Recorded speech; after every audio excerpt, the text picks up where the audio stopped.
Хамт уулзагч та бүхэндээ баярлалаа. Бид та бүхэндээ нэг сэдвээр ярилцахаа хүргэх гэж байна. За энэ удаад бид хөтөлбөрийн аюулгүй байдал гэсэн сэдвийг онцлон үзэгч та бүхэндээ мэдээлэл өгөх юм аа. Ингээд студид ирсэн зочдоосоо та бүхэнд танилцуулъя. Мэргэжлийн хяналтын ерөнхий газрын хөтөлбөрийн хяналтын умсын ахлах байцаагч баяраа.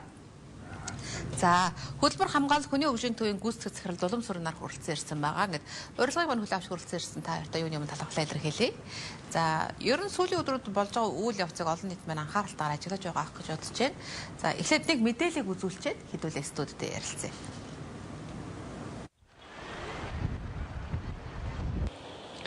За гэрлэн дохио хасаад хөдлөх гэж байсан яг энэ хүн машин дээр одоо яг замын боржуур шиг хэлбэр дүрстэй бетон цемент маркийн дотроо төмөрцтэй хүнд зүйл цонхон дээр нь унаж за дотор нь сууж явсан хоёр зорчигчийн бол хөлийг гимтээсэн байна. За өмнө нь бол яг зам дээр явж байсан машин дээр барилгаас хүнд зүйл унаад л амь насыг нь эрсдүүлж байсан юм харамсалтай хэрэгүүд гарч байсан юм а. За одоогийн байдлаар Сүхбаатар дүргийн цагдаагийн хилтэс хэргийн газар дээр ирээд үзлэг хийж байна. За яг энэхүү зүйл нь хаанаас унсан нь бол тодорхойгүй байна. За гэхдээ урьдчилсан байдлаар яг энэхүү замын хойд талд байгаа энэхүү офисын барилга дээрээс энэ зүйлийг унсан байж болшгүй гэж дотор нь сууж явсан зорчигчид таамаглаж байна. Хөдөлгөөд нэг 10 км цагийн хурдтай явжсэн. Гинт дээрээс нэг юм орж ирэл тэгэл өвдгөө хараад машин харсан чи бүр ингээ цонх мохон тэр чигтэй хянах юм юу ч аахгүй. Тэг тийм болчихсон. Миний биеийн байдал одоо ямар вэ? Миний яг өвдгөрөө зохиороод ирсэн. Тэгээд хажуу сууж явсан үний бас яг энэ юурын зохиороод ирсэн. Нэг юм чолооч юм одоо боржорч юм уу? Одоо муугаар хэлэхэд аз болж яг тэр хавцаа унсан байна шүү дээ тий. Харин тийм азтай болол ингэж онлоо да. Тэр барилга дээрээс одоо машин дээр юм унаад бас одоо эрүүл мэндэд нь хохирол учруулсан байна. Энэ талаар иргэн үнийхээ хувьд одоо хохирсон үнийхээ хувьд ямар байр суурьтай вэ? Одоо энэ барилга сайн хамгаалттай л баримаар юм да. Сайн хамгаалт юм гин одоо тэр хамгаалах тормоор имэ тэмээр нь яг бүх юмаа сайн хийж ил барихгүй бол ер нь хэцүү болсон юм шүү дээ. Одоо тэгээ барилгууд ер нь замтаагаас хитэ орох яг баг зам дээр байгаа юм тий. Харин тий баригдж байгаа барилгууд ер нь дандаа замын хажууд баригдаад шүү дээ. Осол гарсан замын хажууд баригдаж байгаа барилга нь Global Hurd компанийн офисын зориулттай уг барилгын ажил 95%-тай үргэлжилж байгаа. Компани зүгээс тодорхой хариулт өгөлгүй аюулгүй байдлаа бүрэн хангасан гэдэг тайлбар өгч байна. Гэтэл тус компани барилгаас 2015 онд бэхэлгээ төмөр унаж машины хамрыг цөмөлсөн хэрэг гарч байжээ. Гадна талын ажил бүгд дууссан байгаа шүү дээ. Дотоод цаслахын ажлыг хийгээл дуусчихна. Хамгаалалт аюулгүй байдлаа яаж хангасан бэ? Бүрэн хангасан байгаа шүү дээ. Манайх ямарч одоо хабын хүн олцсон бүх юм цалгаа хийж байгаа. Бюджетийн хяналтаас ямар ч асуудал байхгүй байна. Гадна фасад нь дуусаагүй байгаа юм шиг харагдаж байна л да. Тэгэхээр гадуур нь тор татах хэрэгтэй юм яах хэрэгтэйсэн? Гадна босоо дууссан байгаа шүү дээ. Тэгээ. Энэ лед ТV хийх гэж байгаа шүү дээ. Гадна телевиз хийж байгаа байхгүй. Манай барилгыг хаанаас нь аль хэсгээс нь унсан байж таа? Мэдхгүй. Бүх ажил дууссан байгаа. Бид уг сурвалжлагыг 14 цаг өнгөрч байхад газар дээрээс нь бэлтгэсэн. Ингээд Ослын араас нэхэн сурвалжлагад нийслэлийн мэргэжлийн хяналтын газраас Global Hurd компани уг барилгын гадна фасад хийхэд ашигладаг өргүүрт хөндрүүлэгч болгож тавьсан блокны хэсэг унсан болохыг тогтоожээ. Гэтэл уг компани өдөр бүр эрсдлээ үнэлж үйл ажиллагаа явуулах ёстой байсан гэлээ. Цаашид зөрчлийг арилгах хүртэл үйл ажиллагааг зогсоож зөрчлийн тухай хуулиар 3 сая төгрөгөөр торгох нэ.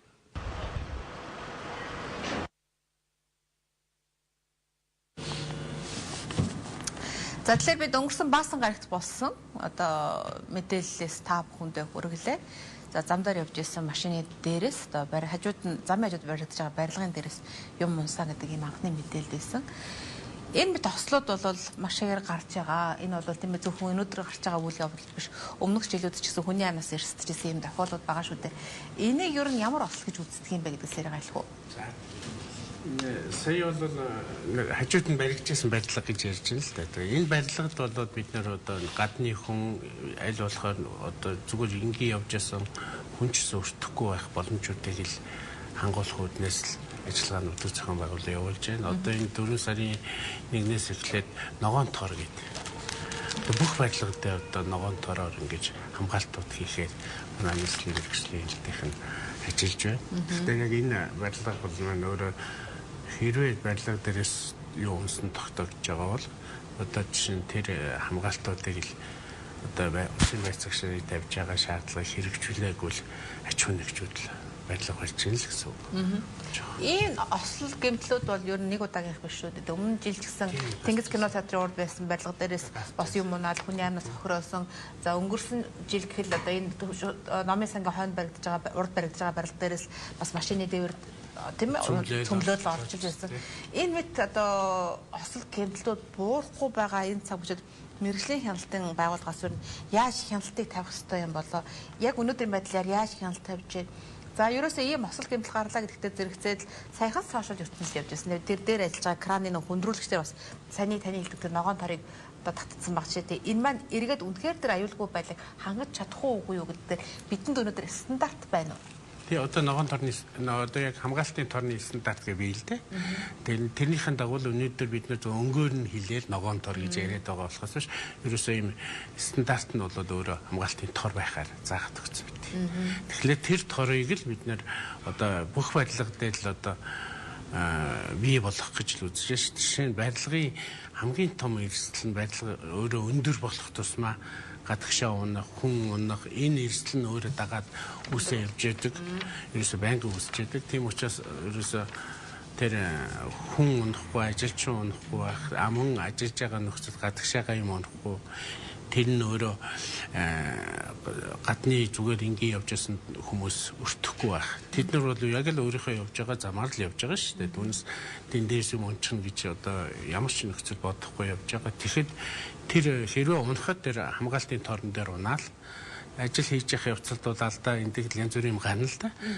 Магадгүй хүн өөрөө барьж яснаа алдахыг ч үсэхгүй шүү дээ. Тийм нөхцөлд бол заавал тэр хамгаалтын торнуудыг ийм эрсдэл үүсэх магадaltaй гэж үзээд тэр хамгаалтын торнуудыг л бид нэр хийж гэн. Хоёрдугаарт бид нэр ялангуяа хүн их байдаг газрууд одоо энэ Баянголын автобусны бодол дээр чинь бид нэр дандаа хамгаалтууд хийгээд тэр нь бас юм унахад нэг удаагийн одоо юм унахад заавал ингэж цөм өрөөж орж ирэх магадлал ихтэй байдаг учраас нөгөө тийм хоёр давхраар эднэр одоо энэ тав хүн харах юм бол Баянголынхыг одоо бид нэр өөрсдөө явж байгаа л хоёр давхар тавын банзаа одоо хамгийн л боломжтой нөхцлүүд нь ийм нөхцөл бол ихнийх нь цөмөрлөөхөд дараагийнх дээр тогтох боломж үүсэх юм аа л гэж л гаргаж байгаа л. Одоо яг өнөөдрийн байдлаар үйл ажиллагаа явуулж байгаа барилгын болоод одоо бусад тийм ээ үйл ажиллагаа явуулж аж ахуйн компаниудыг энэ шаардлагыг юу хэдийн хэмжээнд яаж тавьдаг эргээд энэ дээр яаж хяналт тавьдаг вэ та? Өөрөөсөө эрсдэлтэй сурсан хяналт гэдэг чинь маань л өөрөө ин явж байгаа шүү дээ. Урьдчилаад бид нар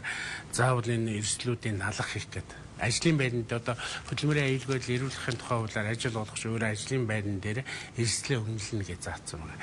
А дотоодын хяналтыг бол байнга хяналттай гэж байгаа. Энэ чинь улсын байцаагч өнөөдөр хөдөлмөрийн байцаагч гэхэл улсын хэмжээнд нэг 60 хүн байдаг байхгүй 65 6. Энэ бүх 21 аймаг нийслэл эднэр. Энэ маань бүх баригдаж байгаа барилга дээр хүрэх боломж бол бас их хомсдолтой. Ганц барилга гэж үздэггүй өөрөө энэ чинь бусад уул уурхай болон бусад хүнс хөнгө бүх аж ахуйн нэгжүүд хамрагддаг учраас энэ салбар дундын хяналт байдаг учраас бүгд хурж бол чаддгүй юм л да. Тэгэхээр энэ дээр бол бид нэр 311 гэдэг юу гаргасан энэ аж ахуйн нэгж байгуулах өөрсдөө бас дотоодын хяналт байх хэрэгтэй. Энэ хяналтаараа өөрсдөө ажлын байраа эрсдлийн үнэлгээгээ хийгээд эрсдэлтэй гэж үнэлэгдсэн ажлын байран дээр байнгын нэг хамгаалтууд хийж байгаа хэрэгтэй. Эрсдэл гэдэг нь өөрөө ийм болцсохгүй гэж гарна. Энийг устгаж чадчихвал их хамгийн сайн л та.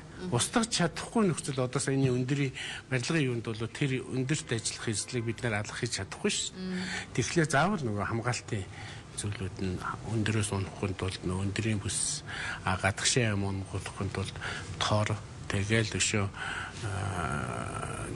модон ийм хамгаалтуудыг бид нар хийлгүүлээд байна шүү дээ. Тэ энэ маань өөрөө л ард түмнэл ажилчтай л хамгаалах гэж л одоо урьдчилж хийж байгаа л нөхцөл байдлууд нь л юм байна. Нөгөө төлөөлөгч ирлээ шинэ талаадаа өмсөрөө ширээний бүтээлгээ солиор гэдэг шиг хэрвээ ямар нэгэн байдлаар хяналт шалгалт тавигдаж байна гэх юм бол тухайн аж ахуйн барилгын компаниуд бас аюулгүй байдлыг хангахын тулд ажиллах байх л та. Ер нь байнга хяналттай байхын тулд яах вэ? Байнга хяналттай гэсэн өөрөө дотоодын хяналтанд явах гэж байна. Аж ахуйн нэгж байна. За одоо тэгвэл дотоодын хяналт тэр үнэхээр хангагдаж байна тийм ээ. Аж ахуйн компаниуд маань хөтөлбөрийн аюулгүй байдлаа хангах, хөтөлбөр хамгааллынхаа талаарх мэдлэг мэдээллийг ер нь хэрхэн яаж авч байна гэдгээс танаас тодруулъя. За энэ өдрийн мэдээ хөргий ерөнхийдөө аюулгүй байдал эрүүлэх хувь гэдэг маань бол тогтолцоонд байгаа. хууль эрхцэн орчин байна, тогтолцоо байна. Хэрэгжилтэн дээр нь алдаа гараад байгаа мөч харагдаад байгаа. За тэгэхээр аюулгүй ажиллагааны сургалт зохион байгуулахаар хуульчлал заагаад өгсөн. Шинээр ажилд орж байгаа иргэн болгон аюулгүй байдлын мэдлэг эзэмшсэн байх ёстой. Эзэмшээгүй иргэнээр шалгалт, эзэмшээгүй иргэнээр ажил үүрэг гүйцэтгэлийг хориглоод өчгсөн. Тийм учраас ажиллуулагч бас ахвалаад ажилтдаг хүртэл бүгдөөс сургалтантай хамгаалаад амнаас эрүүл мэндийн цаана миний гэр бүл өр хүүхэд манд байгаа шүү гэдэг утгаараа илүү их ажлыг сонгож ажиллах хэрэгтэй. Тэгэхээр ажлын байр гэдэг бол хүн бүхэнд байн голддог зүйл биш. Тийм учраас энэ ажлын байран дээр хүн өөрийнхөө ажлын байрны хяналтаа тавиад ажиллуулагчтай мэдэгдээд асуудал гарах юм бол тэрийг янзлаад засуулаад ажилд орох эрхийг өчөд байгаа байхгүй. Тийм учраас чаданда ажилгүй байгаа хэрэгт хаана аюулгүй байдлын мэдлэг эзэмших ёстой, ажлын байран дээр ажиллуулагч хэдэн удаагийн сургалтыг яаж зохион байгуулах ёстой, энэ бүгд нь хуульчлагдаа заагаад өгсөн учраас аж ахуйн нэгжүүд бол ерөнхийдөө давтан сургалтуудаа байнга авдаг. Одоо жишээлбэл ерөнхийдөө бол яг хаа манай сургалтын хувьд гэж үзэхэд манайч 2005 оноос ахгуулаад хөдөлмөрийн аюулгүй байдлыг илэрхийлэх чиглэлээр сургалт зөвлөгөө, эрсдлийн үнэлгээ, дотоодын хяналт, хөдөлмөрийн хэвлэл үнэлгээ зэрэг хэрэгж ирсэн туршлагатай.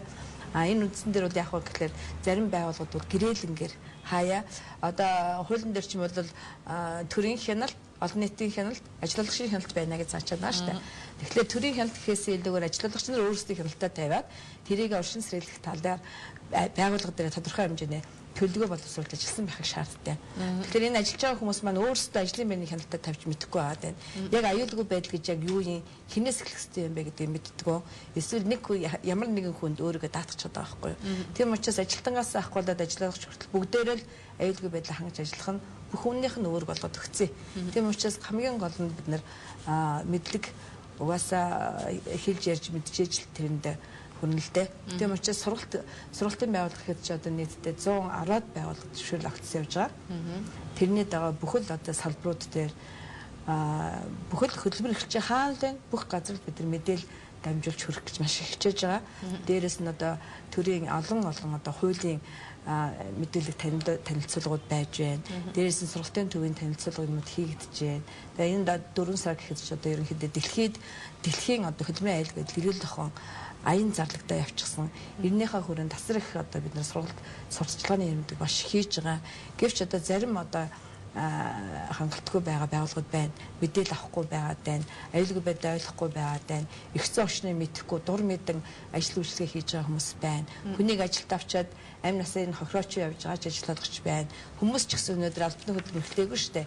Тэд нар ч гэсэн ажиллаа орохдоо ч гэсэн би өнөөдөр ямар салбарт ажиллаж байгаа юм бэ? Ямар тоног төхөөрөмжтөр ажиллах юм? Би энэ ажлын байран дээр ажиллаад юугаар хангах хэрэгтэй юм бэ гэдгийг мэддэггүй ээжж ажилд орох гэж өгчээд байгаа. Тийм учраас хүн бүхэнд өөрийнхөө амнаас эрүүл мэндийг хамгаалах үүрэгтэй гэж ойлгох хэрэгтэй. Одоо энэ хөдөлмөрийн аюулгүй байдлыг хэн хангаж авах хэрэгтэй вэ? Энэ бол хуулиар ажил болгогч. Бүрэн хариуцна гэсэн залт бол бий. Гэхдээ энэ ерөөсөө бүгдийг ажил болгох статус болохгүй шүү дээ. Ажилчин хүн ч гэсэн өөрийнх нь хуулиар заасан аюул осолд учруулахгүй байх үүрэг нь бас ажилчин хүнд бас байдаг. Тэгэхээр энэ үүргүүдэл аль аль нь хэрэгжүүлэл явах хэрэгтэй. Хяналт тавих. Хяналт тогтолцоо нь бол ажил болгогч өөрт нь байгаа, их уралд байгаа, засгийн газарт байгаа, мэргэжлийн хэлтийн ерөнхий газарт байгаа, засаг дарганаарт байгаа. Бүх шатны засаг даргад хэлэлт авах үүрэг байгаа. За нөгөө талаар хариуцлага дахиад нэг хэд сая ярилцлагын хахад бидэнд үзүүлсэн одоо үйл явдал дээр тийм хэн хариуцлах хүлээх вэ? Энэ бол хөдөлмөрийн аюулгүй ажиллагаа алдагдсан гэхүү энийг осол бэмэл гэж үзэх үү? Тэр нь өөрөө юунаас болов гэж. Жишээ нь одоо аюулгүй ажиллагаа илт алдагдсанаас болоод осол эндэгдэл болж байгаа нөхцөлд бол тэрийг удирдлага зохион байгуулалтын хувьд нь хэн хангаж ажиллах ёстой вэ гэхлээр нөгөө ажил олгогчийн асуудлууд яригдал явна л да. Гэхдээ энд өөрөө аюулгүй ажиллагаа хэн мөрдөх ёстой? Мөрдөх. Мөрдүүлэх нь ажил олгогч байлаа гэхэд мөрдөх нь хэн байх вэ гэдэг нь бас давхар судалгаатай явдаг. Ингэж ойлгож болох юм л да. Аюулгүй ажиллагааг хэн сайн мөрдөнө? Тэр хүн бол тэрнийг шагнална. Оройтой гэртээ авна л гэсэн. Утгаар бол хүмүүс бол. Тэгэхээр аюулгүй ажиллагааны дүрмийг одоо ялгаа осол бол аюулгүй ажиллагааны дүрмийг заавал зөрчснөөс л үүдэлтэй гарч байгаа. Тэрийг хэн зөрчихөө гэдэг нь бол ажилчин хүнэлж өччихөж өөрсдөө аюулгүй ажиллагаагаа зорчин тэрийг мөрдүүлж чадаагүй нь ажил болох ч л асуудал байна. Би найруулагчид түрүүний мэдээний дүрсийг дахиад өгөөж хийж хүсэх байна. Түрүүний 5 өдрийн ослын мэдээ тийм ээ. Тэн дээрс ингээ харах юм бол тэн дээр нөгөө ногоон тор байсан уу? Эргээд одоо энэ барилгын дүрс харагдана тийм ээ. Эргээд энэ явган хүний замнаас хэдэн метрийн зайд байх ёстой юм. Эргээд энэ дээр нөгөө таны түрүүний хэлсэн баян голын зам дээр байгаа хамгаалт байх ёстой юу? Одоо энэ иргэний хохирлыг хэн хариуцах вэ? Та энэ дээр мэдж байгаа энэ дээр энэ хүүхдийн ордын уртын уулзууд дээр 3 игнэ зам байдаг. Гэтэл энэ барилгаас 3 одоо автозамын урсгалын игнэ тоолохоор хэдэн метр байх вэ? Гэтэл тэр унж ирсэн юм ингээд тийм ээ ийм зайд унж байгаа юм чинь яг доор нь унахад тэр эрслийг яаж тооцох ёстой юм? Тэр одоо энэ ногоон тор байхгүй. Эргээд явган үнэ хамгаалсан хаалт ташлах байхгүй. Би өдөр болго өөр энэгээр явдаг болохоор мэдээд л да. Яг одоо энэ замаар явахаар боо айц. Тэгээ энэ барилгын дээр бол эн чинь өөрөө хамгаалт байхгүй. Ямар ч хамгаалт байхгүй. Энэ тэгэхээр нөгөө ногоон тор гэсэн хөтөлбөрийн маань хэрэгжүүлээгүй л байна гэсэн. Тэгэхдээ ерөнхийдөө ингээ гаднаас нарах юм бол басаад нь бол ерөнхийдөө хийгдсэн байдлаар юм байна шүү дээ. Ногоон торчин бол аль болохоор нөгөө басаад болон юунууд хийгдээгүй байдлууд дээр гоцоо тавигдаад байгаа. Энэ бол үндсэндээ яг барилгынхаа гадна талын басаадаа бол хийцэн. Унсан зүйл нь хаанаас унсныг бол мэдэхгүй байна л да. Яг замын хөнлөн бордор унчуу гэмээр тийм том байд. Тийм том цемент. Тийм. Дотроо тэр мэдхгүй тэр барилгын юун дээр байх ёсгүй шүү дээ. Харин тий. Байх ёсгүй. Тэгэхээр нэг магтгүй энэ ишэг хүн унгаасан ч юм уу юутай байсан нь тий. Энэ дээрээс бол өөрөө тэр том барилдуур унах гэж байхгүй шүү дээ. Яаж салхинд хийслэх гэдэг бол хийслэгс нь унах гэж байхгүй шүү. Тэгэхээр гадны ямар нэгэн нөлөөлөл байгаа л гэж үзгээр байна. Хоёрдугаар энэ чинь юм унахтаа заавал энэс төвс цухтах хүчээр унах шүү дээ. Тэгэхээр энэ чинь 3 дахь юун дээр игнэн дээр очиж унж байгаа байхгүй. Жишээ нь одоо Максын барилга дээр бол би тэр уусан цементийг хардаа та тийм том цемент. Тийм энэ бол яг барилга дээрээс унаагүй. Цаанаас нь л хүн унгаас нь яасан нь ийм л зөх юм байгаа л асуудал. Тийм энэ дээр дахиад хариуцлага тийм бааз. Ер нь бол яг хөдөлгөөний хөдөлмөрийн аюулгүй ирүүлэхын тухай хууль чинь 53 хуулийн залтай холбоотой. Хог эглэн тухай хуулийн дээр 50 м-ийн орчинд аюулгүй байдлыг хангаж явах үүргийг аж ахуйн нэгж компаниуд үүрэг хөдөлгөөд өгсөн. Тэгэхээр энэ маань бол судалгаатаа хамгийн түрүүнд эхлээд энэ асуудал юунаас эхэлвэ гэдэг нь эхлэж судлах хэрэгтэй. Тийм учраас хяналт гэдэг бол ердөөс иргэнээс чахгуулаад ердөөс хяналтыг сайн тавьж явах хэрэгтэй. Орчиндөө 50 м-ийн орчинд аюулгүй байдал алдагдсанд бол аж ахуйн нэгж тодорхой хэмжээгээр бас хуулийн залтаар хариуцлах хүлээж байгаа. За хариуцлах гэж ярих юм бол зөрчлийн тухай хууль 17 онд гарсантай холбогдуулаад аюулгүй байдал ирүүлэх хариуцлага алдсан тохиолдолд 5 одоо хариуцлага тогтолцоо байж байгаа. Жишээлбэл яг тухайн байгууллагын дүрм жим стандартыг зөрчих юм бол иргэн 301-ч хууль этгээд 3 сая төгрөг. Жишээлбэл малгай амсаагүй одоо юу тавиагүй одоо саяных одоо гадна талын юу тавиагүй ч гэдэг юм тийм бий болгоогүй ш. Тэгээд яг судлаад ороод ирэхээр хууль этгээд нь 3 сая юу нэг 300 нэг шин торгуултай. Хин ямар ад гаргасан бэ гэдгээс нь шалтгаалаад. За дээрээс нь ослыг нуун дарагдуулах юм бол 24 цагийн дотор нуун дарагдуулсан гэж үзнэ. Мэдэгдээгүй тохиолдолд нуун дарагдуулсан гэж үздэг. Энэ тохиолдолд иргэн 401-ч хууль этгээд 4 сая төгрөг. За эрүүл мэндийн үйлчлэгт ороогүй ажил үйлчлэгээ авах юм бол 700 иргэн 700 хууль этгээд 7 сая гэх мэтчнэнгээр зөрчлийн тухай байдлын дээр бол тодорхой хэмжээний захиргааны арга хэмжээ байгаа.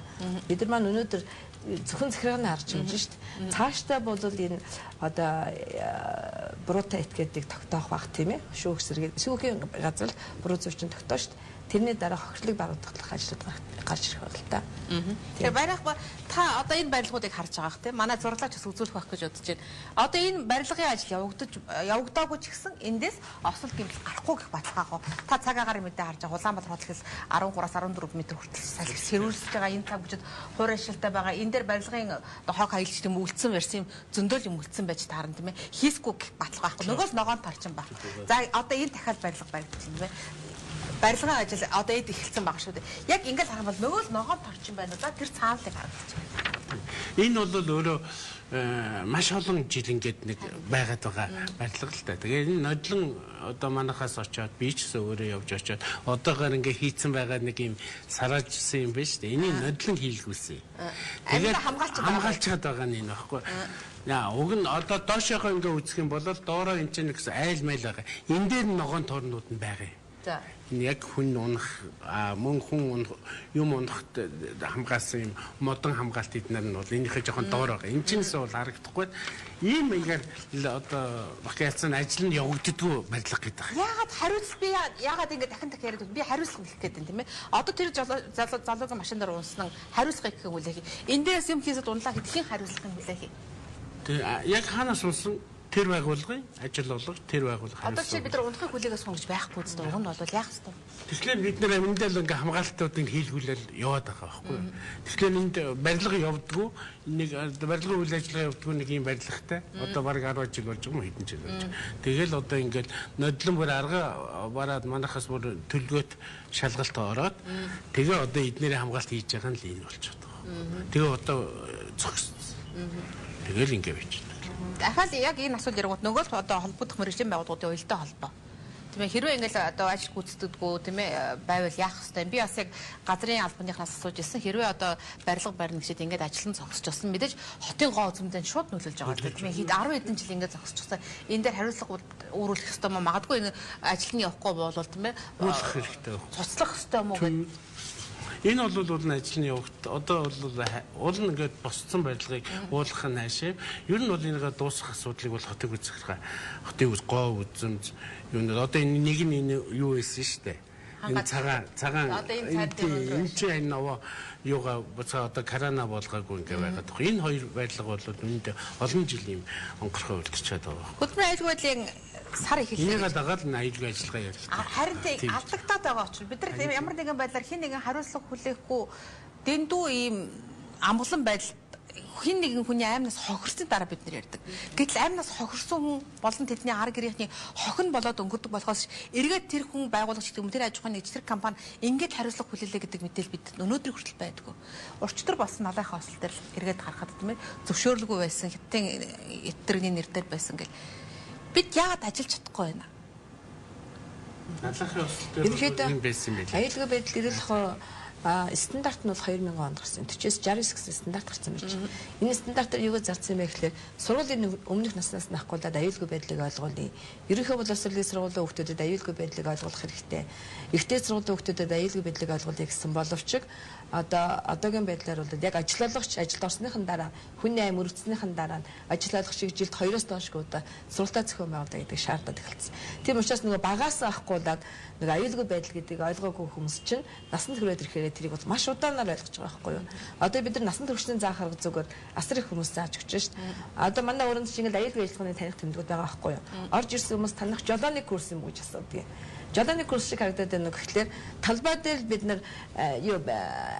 энэ зам дээр бид нар энэ таних тэмдгийг харж ирсэн болохоос хизээш ажлын байран дээр аюулгүй ажиллагааны таних тэмдгийг харж үзээгүй, нүдээгүй, нүдлээгүй, мэдэхгүй байгаа учраас ядчил бид нар стандартаа мэддэг л ах хэрэгтэй байхгүй юу. Улаан байвал яхаа, шар байвал яхаа, ногоон байвал яхаа, юуг анхааруулсан мэрнэ гэсэн таних тэмдгүүд хүртэл байх хэрэгтэй. Одоо ингээл энэ талбай хэдий юугүй байсан ч гэсэн энэ дотор ч одоо ингээд аюулаас хамгаалах тэмдэгнүүдэд тавьсан байх хэрэгтэй байхгүй юу. Яг тэдэн давхар ажил үйлчлэгээ хийж яана. Энд чи яхад болгоомжтой тэдэн метрийн зайд ойлгомжтой юу яашгүй салхиагаар яаж яхах тохиолдол гэдэг ингээд таних тэмдгээ наагаад хүмүүс гаднаас за энэ талбайгаар явах юм бол нэлээ аюултай хэсэг юу яаж шүү таних тэмдгэн дээр байна гэдэг ядаж харж мэддэг мэдлэгтэй байх хэрэгтэй байхгүй. Тийм учраас манай боловсролын системдээ ерөнхий юу цэцэрлэг өмнөх насны хүүхдүүд ч аюулгүй байдал айд мэддэггүй одооноос л одоо мэдэрч эхлэх гэдэг шүү дээ. Тийм учраас суурьшуулна гэдэг бол асар их хугацаа шаардлагатай. Өнөөдөр нэг хоёр одоо хуулиар бол яг сургалт зохион байгуулахын тулд нэг 8-аас 16 цагийн сургалтыг шинээр ажилд орж байгаа сургалт заалгдсан байгаа байхгүй. 2 хоногийн дотор эсвэл 1 өдрийн дотор тэд аюулгүй байдлыг 100% ойлгодоггүй.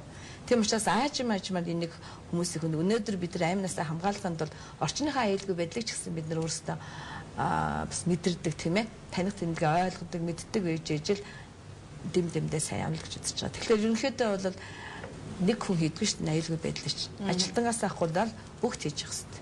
Тийм учраас бид нар шар чадлагтай сургалтуудыг явуулах гэж маш их хичээж байна. Юу бодлого нь байна, юу нь хэрэгжээд ганцхан хэрэгжилтэн дээр алдаа гардаг.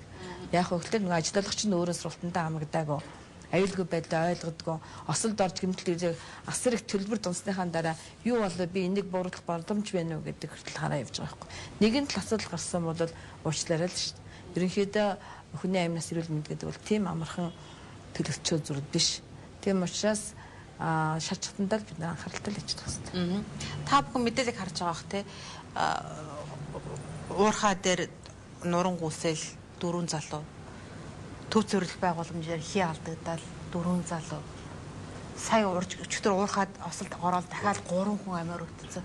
Бид нар ч одоо ямар орчинд ямар цаг үед амьдраад байгаа юм бэ гэж асуумаар үнэхээр Улаанбаатар хотын хувьд гэхэд салхи шуургатай байр хуур ажилтаа тэнд ч төмөр аслаа энд ч төмөр аслаа тэнд ч юм унлаа энд ч юм унлаа одоо энэ удамж салбаад байгаа энэ самбар сурчлагын хаягнууд чинь хийс ирээд толгойг зохиод унахчихгүй гэх баталгаа өнөөдөр бидэнд алга. Та зүгээр сүүлийн үеийн одоо ийм мэдээллүүдийг өгөөч тийм ээ. Ямар осол гэмтэл гарав өчтөр гэхэд уурхад осол гарсан. Өчигдрийн уурхагийн осол бол жишээ нь 11-нд манай дүүрэг нийслэлийн байцаагч нар шаардлага хангах байна гэж бүр зогсооцсон уурхай байхгүй.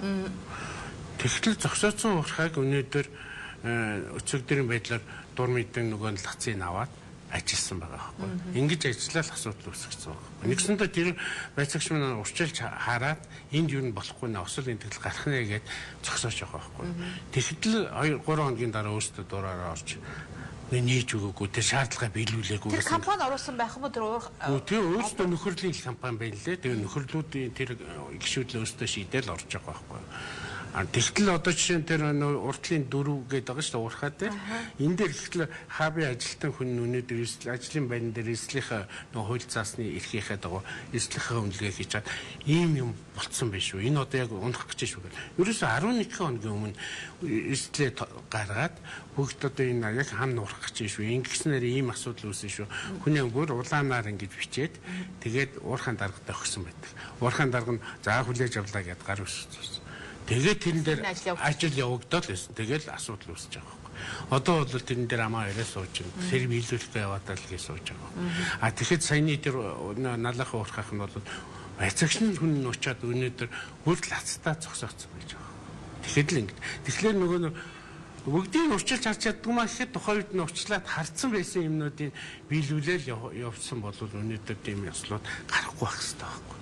Өнөөдрийн байдлаар налах зөвхөн одоо нэг нөхрөл уурхай үйл ажиллагаа явуулаагүй шүү дээ. Тэр бүгдийг хаах хэрэгтэй налахад. Гэтэл налах чинь тийм ээ анх үйл ажиллагаа явуулах ашиглалтын гэрээ хийхдээ хаалтын гэрээ байхгүй тийм ээ. Энэ тэдийн усанд ашиглаад тэдийн нөөцөн дуусна тэдийн хэмжээнд одоо тэр нөгөө хий алдагдал нэмэгдэх учраас яагаад энэ ажиллах зогсоохгүй байгаа юм? Тэгэд энэ бол өөрөө юу шүү дээ. Зогсоогоод бид нэр 2 жилийн өмнө яхаа бүх хамуудыг хаагаад шаардлагаа одоо нэгсэнд нэг 10 хэдхэн нөхөр зөвшөөрөлтэй нөхөрлөл өгдөө. 22 гэдэг тоо ба. Тэгээ 18-ээс одоо 22 болсон юм байна. За тэрнийх нь нэг нь өнөөдөр тэр одоо 3 осол гаргачихж байгаа байхгүй зөвшөөрөлтэй юм. Зөвшөөрлөгөө 184-ийг бид нар хаасан. Тэгэхэд тэгэл дараа нь ягаад 18 22 лиценз байгаад байна? Тэр нь болохоор анхнаас нь одоо уулаар юунаас олгогдсон нөхөрлийн системдээ бүртгэгдээд тэгээ нөхөрл маягаар ороод бүх юуг нь хангалаа гэж зөвшөөрлийг авсан юм байлээ. Тэр нь өөрөө одоо шаардлагагүй учраас манай байцаагч хааж байгаа шүү дээ. Тэгээ уул уурхайн байцаагч, хөдөлмөрийн байцаагч бүгдээрээ нийлж очиж шалгаад өнөөдөр өргөөсөө 3 м өндөрөөсөө 2 м хэд ийм ухаан явцсан. Тэр нь шаардлагагүй бэхлэгээ муутай байсан учраас л зогсоосон байхгүй. Энд далд уурхай гэдэг чинь өөрөө гол явдаг зүйл нь агаарж бол бэхлэгийн дээр л явагдсан шүү дээ. Тэгэхээр тэр бэхлэгээ муутай нэгэл яасан. Харин 4 хүн өрчнөөс нэг нь аврагдсан юм билээ. Тий, тэгээ 3 газар яасан юм лээ. Тэгэхээр ийм шаардлага тавьчихаа зогсоочгаад байхад нь шаардлагыг биелүүлж ажиллах хэрэгтэй байна. Хоёрдугаар энэ чинь энэ жил дулаалт ихтэй байна. Юу н налах өөрөө дулаан болоод ирэхдээ зогсдог л уурах шүү дээ. Жижиг амнууд нь ч ялгаагүй. Тэгэхээр ингээд зогсох болцсон байна гэдгийг тэд нар чи хэлээд ингэсэн байхад бол бүх юмыг нөгөө мэрэгжлийн хяналтын байгууллагууд урьдчилж аварч чадсангүй гэдэг асуудал яригадаад байдаг. Яг ингээд урьдчилж хараад хийцэн байж хат нь өнөөдөр одоо биелүүлэхгүйгээс л одоо тэгээд бид хариуцлага нөхцөл дутуу байгаад байна. Хариуцлага бол биднэрт олгогдсон зүйл бол зөрчлийн тухай л байгаа шүү. Тэр мэн одоо сая хэллийн хамгийн дээд нь 7 сая төгрөг шүү. Хүний амь насыг 7 сая өрүүлэх болохгүй шүү. Хариуцлага гэхээс гадна хүмүүс ерөнхийдөө нэг хандлага өөрчлөх хэрэгтэй. Хүмүүсийн хандлагыг өндөр яахын тулд ажил хийгээд байгаа. Мэдээж гэр орнод хижээхин тулд ажил хийгээд байгаа. Тэхүн тулд өөрөө амьд байж ээж тэжээний гэдгийг ойлгохгүй шүү. Тийм учраас ажлын байраа өөрөө хяналттай байд. Одоо хүмүүсийн хандлагыг өөрчилж ижил энэ аюулгүй байдлыг ярихгүй л хичнээн бид нар дээрээ бодлоготой байгаад хяналттай байгаад шаардлага тавиад ч гэсэн хүн биелэгдэхгүй байна гэдэг чинь хүмүүсийн хандлага дутуу байна. Тэгэхээр өнөөдөр хүн ажиллаж байгаа хүн ч гэсэн хариуцлагатай байх хэрэгтэй, ажиллах гэж байгаа хүн ч гэсэн өөрөө шаарддаг байх хэрэгтэй. Би танад ажиллахын тулд чи намайг миний амин насыг яаж хамгаалах юм? Намайг ирсэн тохиолдолд миний ар гэрийг тэжээх юм уу гэдэг байдлаар хүртэл хандаж гэрийг хийх хэрэгтэй байхгүй юу? Энэ чинь албадаг хөдөлмөрлөлтэйгүй шүү дээ. Эд чи өөрсдөө хүсээд би ажлын байран дээр оръё. Надад энэ ажил болоод өгөөч. Би олсныхаа дараа хүүхдээ тэжээ гэж орж байгаа бол тодорхой хэмжээний хоёр ажиллагч ажилтан хоёр чинь хоорондоо гэрээгээр зохицож ажил хийж байгаа. Тийм учраас ямар нэг эрсдэл байх юм бол ажиллагч ажилтан өөр ажиллаа зогсоогоод ажиллагчтай мэддэж явах хэрэгтэй. Ажиллагч гэдэг хүн чинь дандаа хүмүүсийн дэргэд ажилладаг хүмүүс биш. Тийм учраас ажилчид өөрсдөө эрсдлээ судлаад энд аюултай хүссэн зүйл бий болсон байл бэлдээ зогсоё гэдэг эрхийн хүртэл өгч байгаа байхгүй. Гэтэл манайхан бол ердөөсөө зүгээр нүдэнд нэг 5-10 цас мөнгө л харагдаад байгаа болохос миний ар гэр өөр хүүхэд энэ цаана байгаа шүү гэдэг ойлголттой сэтгэлтэй хандлага тий юутай хүмүүс алга байна шүү. Эрсдлийг удирдах ажил олгогч эднэр илрүүлэхээсээ илүү ажилчин хүн өөрөө тэр ямар эрсдэл үүсч чадвна гэдгийг хамгийн сайн илрүүлдэг байхгүй.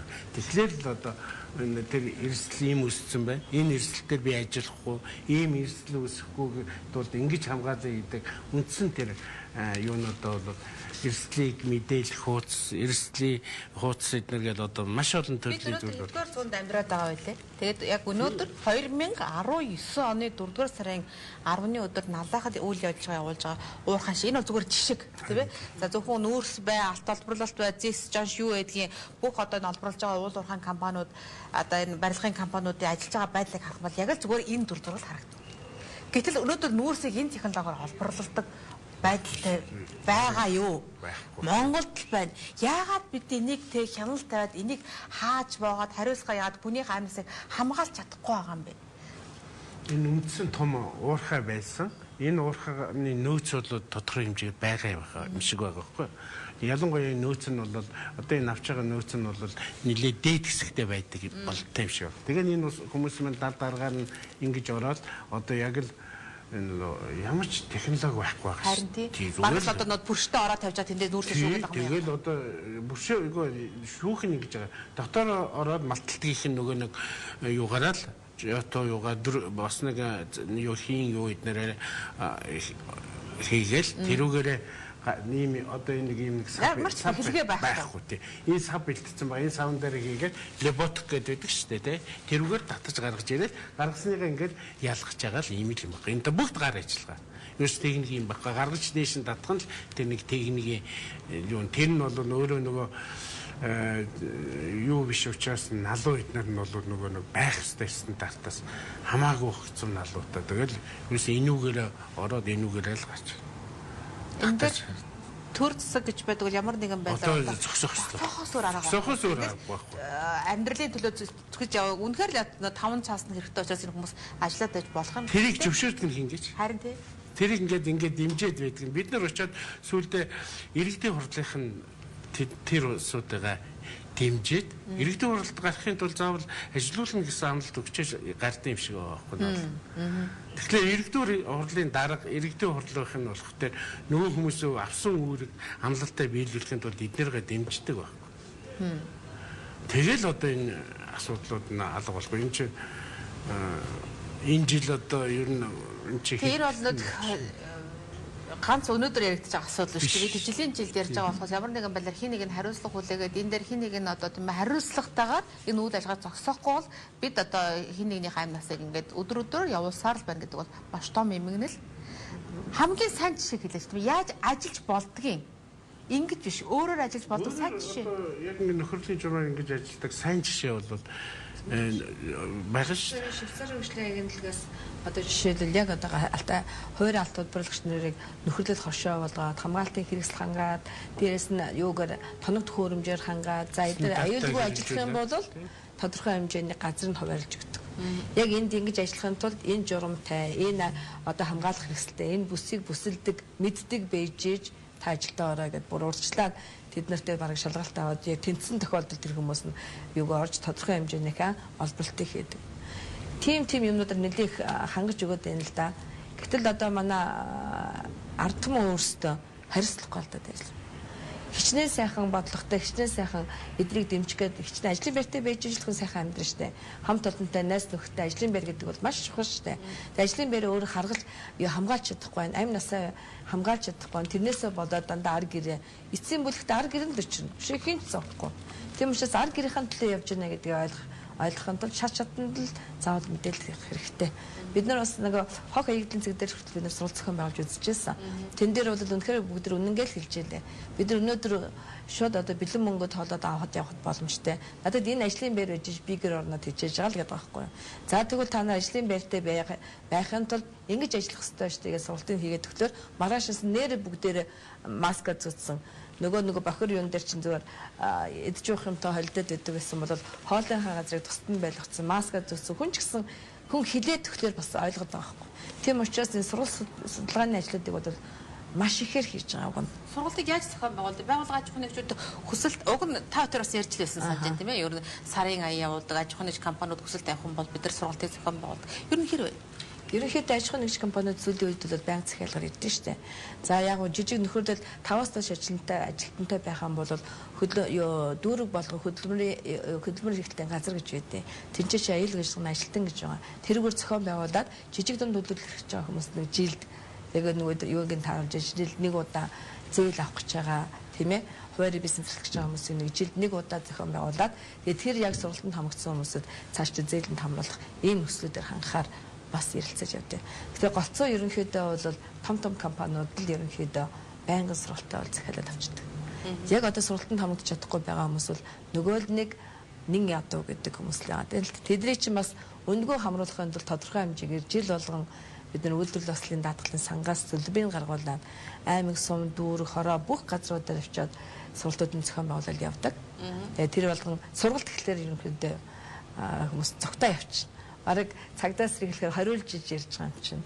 Тэгэл тэднийг босоод явчих юм бол хүү хаа гээл тэр ерөөгээд ажил руугаа л гарах гал яад энэ гэхээс юу нэг өдөр сургалтанд орох. Битээ дэмий минут баг 45 минутад заачаад баг яв гэх гэдэг юм чинь. Тэгээ сургалтын суусныхаа дараа бол сайжирч байгаа тал харагддаг л да. Бид нар байнга суралцж байгаа хүмүүстэй байнга холбоотой ажиллана. Одоо эрсдлийнхаа үнэлгээний ослоо судал одоо тийм юм гарна шүү. Алид наашаа хүрээ тэр юмнууд чи юу гэж ингээд бичиг баримтаас зэкслээс хэсүүлээд ингээл туслаад дэмжээл ерөнхийдөө явдаг. Ер нь хөтөлбөрийн аюулгүй ажиллагааны энэ хангалтан дээр ийм сэдвэр бид нар ярилцах гэж байна гэдэг өнөөдөр бас хөтөлбөр нийгмийн хамгааллын яам болоод уул уурхай яамтай холбоо барьсан л да. Гэтэл уул уурхай яам дээр нэг л мэрэгчлэлтэй хариуцж байгаа гэдэг байдлаар мэрэгжлийн хяналтын байгууллага хариуцдаг болсон. Манайд бол нэг л мэрэгчлэлтэн байгаа гэдэг ийм байдлаар хилцүүлэгт маань ярилцах маань оролцохыг зөвшөөрсөнгөө.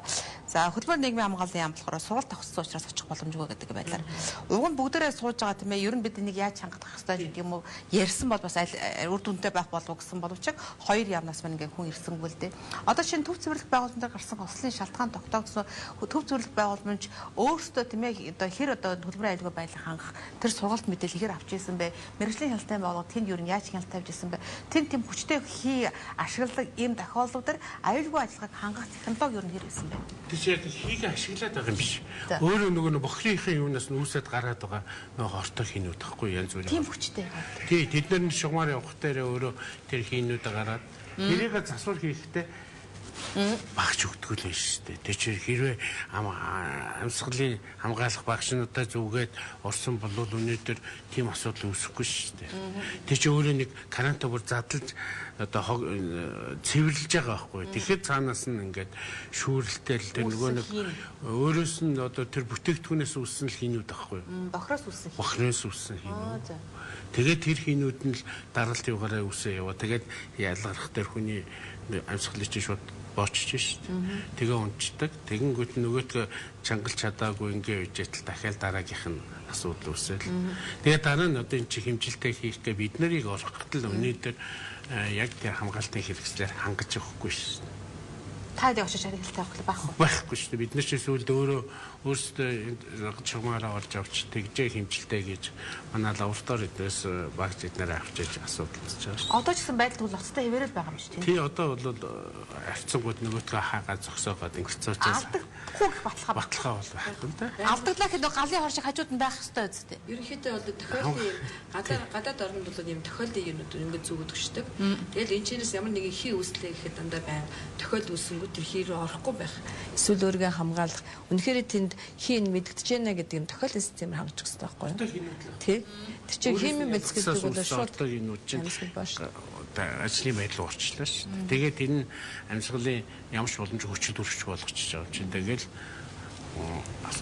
нэгдсэн үндэсний байгууллагаас хөхөр төвчлийг хийгээс урьдчилан сэргийлэх сургалт гэдэг онлайн сургалт бий болж ирээд тэгээ эн чинь бүр видео кинотаа хамгаалах хэрэгсэлтэйгээ ном сурах хүчтэйгээ онлайнаар сураад өгөөч. Тэгээ тэрүүгээр сураа шалгалтаа тэнцэн тохиолдолд цаанаас сертификат олгодог хүртэл сургалтууд орж ирсэн.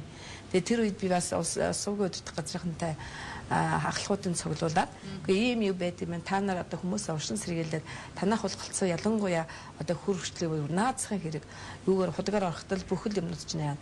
Тийм учраас уршин сэргийлэхийн сургалтуудыг бас та нар өөрсдөө аваад дотоодоос өөрсдөө та нар хянаад хүмүүсээ байнга тэр чинь чөлөө цагаараа уцтай ухаалаг уцтай хэн болгон үзээ тэр чинь видео кинотой яаж өөрийгөө хамгаалах бүх юмнууд нь бэлэн ингээд манад хөдөлгөж өчөөд штэ. Гэтэл тэрлөөгөө ороод яаж чадахгүй тэрлөөгөө ороод мэдээлэл авах ажилчтанд байхгүй байгаа байхгүй. Тэгээ ахлагууд нь би шаардж байсан байхгүй юу. За та ердөөсөө хүмүүстэй анхнаас нь ажилд орохдоо за энийгээр ороод наад номоо уншаад наад уршин сэргийлэх юмаа мэдээд тэгээд гიშгэ аваад ирэх юм уу чимээ ажилч ороод иж гэдэг юм уу тийм ээ. Тийм бид нар шахаад өгвөл яасан юм бэ гэдгсэн нөгөө хэд маань үгүй яг шахагдах юм байхгүй гэсэрэн байтал тэгэл одоо яг нөгөө нэг онлайн сургалт зохион байгуулжсэн хүмүүс ярьж байгаа байхгүй юу. Нөгөө хүмүүс чинь одоо яг орж байгаа үнэ аюулгүй ажиллагаа хариуцсан ажилтнууд нэг удаа орж тэр програмыг утсан байгаа шүү дээ. Хичээлийг утсан. Бусдууд нь өрдөөс ороогүй байхгүй юу. Тэгэхээр манайхын нэг ажилтан бусдад ажилчдад сургасангүй. Уг нь тийм мөрөгтэй байгаа зү. Тийм мөрөгтэй. Гэхдээ тэр ажилтан чинь шаардаад нөгөө дээд шилд нөгөө нэг яг тэр нэг журам дотор нь орсочихгүй шүү дээ. Яг онлайнаар энэ сургалтыг суулга яа гэсэн тийм журам юмд тусагч өгөх учраас хичнээн амар шаардаад нөгөө дээд шилд нь дэмжичихгүй л ганцаараа яах юм. Тэгээ ганцаараа өөрөө ороод ямар ч гэсэн судалгаа хийсэн. Тэгээд нөгөө нүүбэс нэгдсэн үндэсний байгууллагаас ирж яахгүй надраа нөгөө хүмүүсээс чинь ганцхан хүн сурж судалгаа хийсэн байна. Яах ёстой вэ бид нар гэдэг байгаа. Одоо өстэй мэдгүй ямар ч гэсэн би ахлагуудын цуглуулж чад хийсэн эдгээр маань бас дотооддоо өөрсдөнд нь хэрэгтэй гэж бодоод би цуглуулж та бүхнээс тодорхой хэмжээний мэдээлэл авсан байгаа. Одоо энийг цаашдаа сайн хэрэгжүүлэх асуудал бол ердөөсөө юуны төвшөнд ажиллагчийн төвшөнд ярьцах хэрэгтэй. 2008 онд бид хөтөлбөрийн аюулгүй байдал эрүүл ахуйн тухай бие даасан хуультай болсон байна. Гэтэл тэр хуулийн хэрэгжилтөрөнд ямар хэмжээнд байгаа гэдэг нь өнөөдөр болж байгаа осол гэмтлэл харуулдаг шүү дээ. Тэр хууль байлаа гэдэг тэр эрхцэн орчин байлаа гэдэг түүний дагаж мурдах журам гэдэг юм уу дагалдах зүйлүүд нь гараагүй юм уу? Эсвэл хууль эрхцэн байгаа боловч бид өөртөө тийм аминдаа хайргүй улсууд юм уу? Энд эрхцэн орчин тогтолцоо бол байгаа шүү дээ. Манай тэр хууль нь байна, журам нь байна. Тэгэл стандартгүй л ярих юм бол 140 хэдэн шиг стандартууд байна. Энийг хэрэгжүүлэлтэн дээр нь талдаа гараад байгаа. Хүмүүс яаж хэрэгжүүлэх арга замаа мэдгүй байгаа байхгүй юу? Тийм учраас хэрэгжүүлэлтэн дээр нь одоо 2008 оноос хойш хуулийн дээр чинь 4 удаа өөрчлөлт орсон. 14 онд салбарын яамдууд чинь төр хороотой байг шаардсан шин. Одоо хуучин бол хөдөлмөрийн яамд дээр чинь 3 талд үндэсний хороо, аюулгүй байдал эрүүлхэн 3 талд үндэсний хороо гэдэг хөдөлмөрийн яамд дээр чинь бүх салбарт ажиллаж байгаа хүний амнаас эрүүл мэндийг ярьдаг гэсэн бол одоо салбарын техник технологи өөрчлөгдөж байна шин. Техник технологи өөрчлөгдөх болгонд аюулгүй байдал гэдэг юм авчраад байна. Тийм учраас салбарын яамдыг төр хороотой байлгаад төр хороог нь яамын сайдын одоо нэрмжит юугаар сайдын доор ажиллаад тэгээ тэрүүгээр төр хороогоор дамжуулаад тэр салбарт ажиллаж байгаа захиалагч нь ямар байх юм, гүйцэтгэгч нь ямар байх юм, ажилт нь ямар байх юм, юу нь ямар байх, гүйцэтгэгч нь хяналт тийм ээ ямар байх юм бэ гэдэг чинь зохицуулаач гэдэг хүртэл тийм юмуд гарсан. Тийм учраас салбарын яамд ч гэсэн бүгдөө яг одоо салбарынхаа аюулгүй байдлыг хангаж ажиллахаар болсон байгаа шүү дээ. Та түрүү нэг хүн гэсэн шүү дээ тийм. Түр хараг.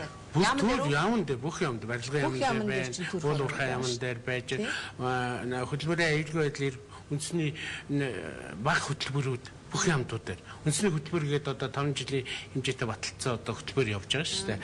Тэрнийхээ дагаад бүх яам барилгын яам, уул уурхай яам дээр дэд хөтөлбөрүүд ингэ явж байгаа. Өөрсдийнх нь. Яа өөрсдийнх нь нөгөө чиглэлтэй нь. Яваад л байгаа. Яваад л. Зүгээр хууль эрх зүй талаас аягуулсан. Жишээ нь та одоо ил уурхай аюулгүй ажиллагааны дөрөв, даалд уурхай аюулгүй, захиргааны ашигчны аюулгүй бүгд ер нь батлаа хүчсэн шүү дээ. одоо барилгын ухсралтай аюулгүй ажиллагааны дүрм Тэгсээрээ яагаад ингэ ослох вэ? хэрэгжүүлэхгүй шүү дээ. Тэгээ одоо бүгдийн мэрэгжлийн хяналтад даалгана гэсэн ойлголт байхгүй шүү дээ.